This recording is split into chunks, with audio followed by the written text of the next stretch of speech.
আরে অ্যাড করে নিব, সমস্যা নেই। ছোট নিলে একটা ইয়ে আছে।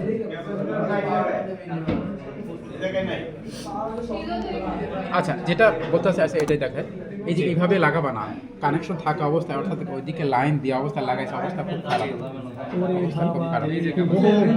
সেই গরম পাইছি, ওটা নিয়ে যাও। এইভাবে কাজ করবে না, প্রত্যেকটা কাজ করবা অফ করে করে, ঠিক আছে? অন করে কাজ করবে না, একটা অ্যাক্সিডেন্ট হতে পারে, একটা আচ্ছা বলছি, এটা লাগানোর কোনো ওয়ে আছে বা নাকি যে কোনো একটা কথা লাগালে? হ্যাঁ হ্যাঁ, ভালো কথা বলছো। বিএসএস এ পারে এটা হচ্ছে খেয়াল করো, ছোট খেয়াল করো, ওরা শুনলে হয়ে যেত, কিন্তু ওরা চুপ করে দেখো।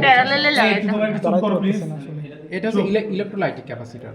দুই ধরনের ক্যাপাসিটর আছে আমাদের এখানে, ইলেকট্রোলাইটিক আর নন ইলেকট্রোলাইটিক। ইলেকট্রোলাইটিক হচ্ছে যে নেগেটিভ পজিটিভ, এটা চিহ্নিত করা আছে, ঠিক আছে? দেখো এটা একটু খেয়াল করে দেখো, এটা নেগেটিভ এবং পজিটিভ সিম্বল দেওয়া আছে। এই দেখো একটা মাইনাস সিম্বল দেওয়া আছে, মাইনাস সিম্বল দেওয়া আছে, অর্থাৎ হচ্ছে এটা নেগেটিভ, ছোটটা নেই, নিচেরটা নেগেটিভ। এই যে এটা মাইনাস সিম্বল দেওয়া আছে না, হ্যাঁ, তার মানে এই সাইডটা এটা নেগেটিভ টার্মিনাল, আর অপোজিটটা হবে পজিটিভ। আবার আরেকটা বোঝার বিষয় আছে, সেটা আছে একটা পিন বড়, যেটা বড় এটা পজিটিভ, এটা বড়, এটা পজিটিভ। তারপর দুটো সমান যদি হয়ে যায়, তাহলে এবার এইটা দেখে নেব, বডিটা দেখে নেবা। আর একটা বিষয় দেখবা যে এখানে কিন্তু লেখা আছে এটা কত মাইক্রোফ্যারাডের, এর বডিতে লেখা আছে।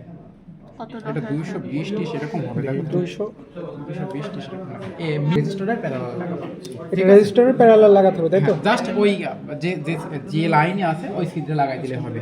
এখন ওই ছিদ্রে লাগানোর পরে তখন কিন্তু এই যে ভি পিক টু পিক, তখন কিন্তু আর বেশি কিছু লাগবে না, তখন কিন্তু ওই যে সিগন্যালটা, আউটপুট সিগন্যালটা পাবো, সেইটার পিক টু পিক ভোল্টেজ বলতে কিন্তু আমরা যখন এই যে অসিলোস্কোপ ক্যালিব্রেট করি, যেটা আমরা করলাম, কিন্তু ওটা কিন্তু ক্যালিব্রেট করা, যে অসিলোস্কোপের মানটা ঠিক আছে কিনা, যেখানে দিয়ে 2 ভোল্ট এবং 1 কিলো হার্টজ পেলাম, ওটাকে বলা হয় অসিলোস্কোপ ক্যালিব্রেট করা।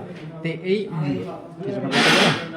পিক টু পিক, হ্যাঁ, ওখানে কিন্তু ওই সিগনালে কিন্তু আমরা যে উপর থেকে নিচে মারছি, ওটা কিন্তু পিক টু পিক। তো এখানে ওই যে আউটপুট সিগন্যালের পিক টু পিক একটা ভোল্টেজ পাবো 1.5, অর্থাৎ খুব ছোট একটা সিগন্যাল পাবো, খুব ছোট।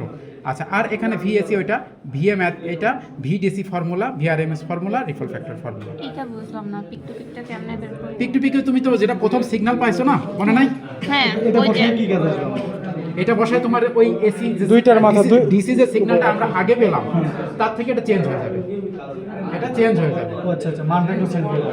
এইটা তোমরা আরো পড়বা যে ক্যাপাসিটর দিচ্ছি কেন, বা ক্যাপাসিটর দিয়ে আমরা কি হচ্ছে, রেকটিফায়ার ডায়োডের কাজ কি, কে এসি কে ডিসি করছে, এগুলো তোমাদের তো জানতে হবে। এগুলো তো আমি বলবো না, থিওরি ক্লাস শেখাচ্ছি। তোমাদের তো 100% জিজ্ঞেস করবে যে এখানে এটা তো দিলে হচ্ছে এসি, এখানে ডিসি পাচ্ছ, এর কে ডিসি করছে, এটা তোমাকে তো বলতে হবে। হ্যাঁ, রেকটিফায়ার ডায়োড, প্রত্যেকটা পার্টসের কাজ তোমাকে বলতে হবে, এটা আমার কাছে জিজ্ঞেস করা দরকার নেই, এটার কাজ জানতে হবে, এটার কাজ এ কি করছে, প্রত্যেকটা তোমার জানতে হবে। আমি শুধু তোমাদের প্র্যাকটিক্যাল ওয়ার্কটা দেখাই, ক্যাপাসিটরটা দিয়ে কি করব? ওটাই তো বললো। ওটা তোমাকে জানতে হবে। আচ্ছা, এটার আপাতত কোনো